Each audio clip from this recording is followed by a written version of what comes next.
नमस्कार, आप देख रहे हैं सिटी पोस्ट लाइव और मैं हूं आपके साथ हर्षिता प्रताप सिंह। 5 राज्यों में हुए विधानसभा चुनाव में से कल 4 राज्यों का नतीजा सामने आ गया, जिसमें से 3 राज्यों में भाजपा ने प्रचंड जीत हासिल की है। एक तरफ भाजपा ने राजस्थान और छत्तीसगढ़ छीन लिया है कांग्रेस से, तो वहीं दूसरी ओर मध्य प्रदेश में सत्ता में वापसी की है भाजपा ने। मध्य प्रदेश, राजस्थान और छत्तीसगढ़ में बहुमत के साथ भाजपा ने जीत हासिल की है। लेकिन बुरी खबर यह है कि जिस विपक्ष को जैसा परफॉर्म करना चाहिए वो वैसा नहीं कर पा रही है।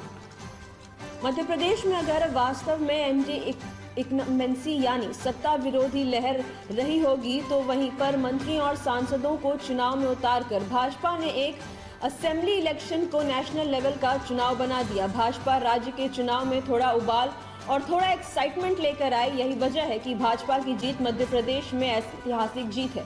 पार्टी ने यहां चौथी बार जीत हासिल की है। एक तरीके से यहां गुजरात का मॉडल लागू हो गया। भाजपा को 50% के आसपास का वोट शेयर मिला।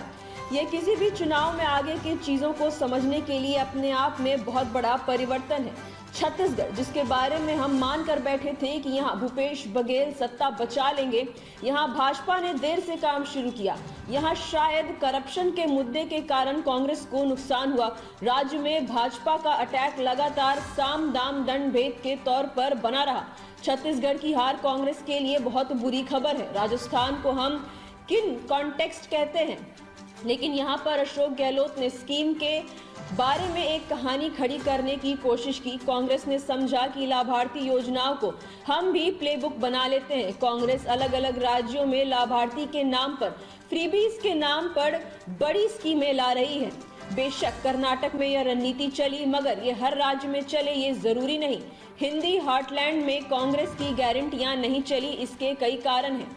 तेलंगाना में कांग्रेस को केसीआर की पार्टी बीआरएस की एंटी इनकम्बेंसी के कारण लाभ मिला। केसीआर पर करप्शन का चार्ज चल रहा था, जिसका चुनाव में असर हुआ। लेकिन यहाँ ध्यान देने वाली बात यह है, यहाँ भाजपा के वोट 6% बढ़े हैं। इसका मतलब ये है कि भाजपा लोकसभा चुनाव के लिए यहाँ बड़ा प्ले रख सकती है।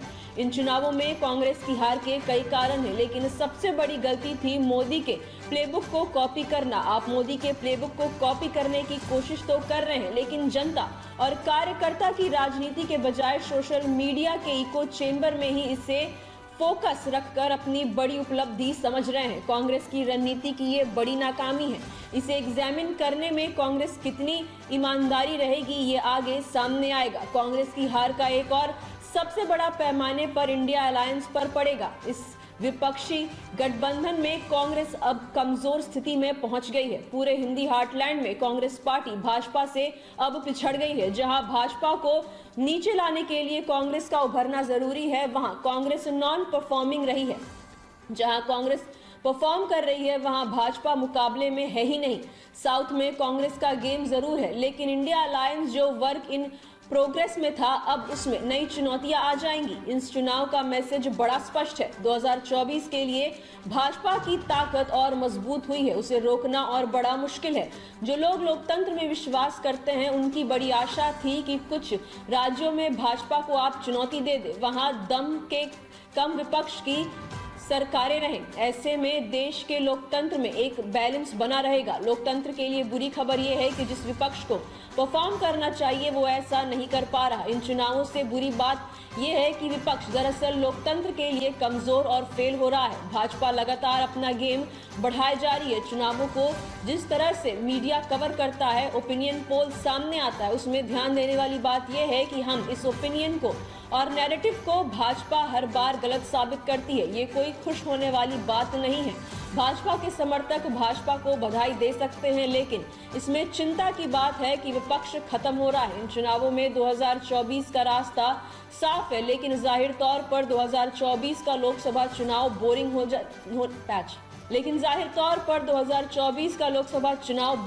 जा रहा है, क्योंकि भाजपा को टक्कर देने वाली कोई पार्टी है ही नहीं। 3 राज्यों में भाजपा ने प्रचंड जीत हासिल की है और कहीं न कहीं कांग्रेस किसी भी तरीके से भाजपा को टक्कर देने में नाकाम रही, जो कि इंडिया अलायंस के लिए भी अब बड़ी चुनौती साबित हो सकती है। एक डेमोक्रेसी में जहां विपक्ष को परफॉर्म करना चाहिए वहां विपक्ष परफॉर्म नहीं कर पा रही है। जिस तरीके से ये उम्मीद थी कि कांग्रेस से टक्कर देगी भाजपा को, ऐसा कुछ भी हो नहीं पाया और भाजपा ने 3 राज्यों में बड़ी आसानी से बहुमत के साथ जीत हासिल कर ली। इस पूरे मामले में आगे और क्या कुछ होता है ये देखना भी दिलचस्प होगा। फिलहाल इस खबर में इतना ही। आप आगे की खबरों के लिए देखते रहिए सिटी पोस्ट लाइव।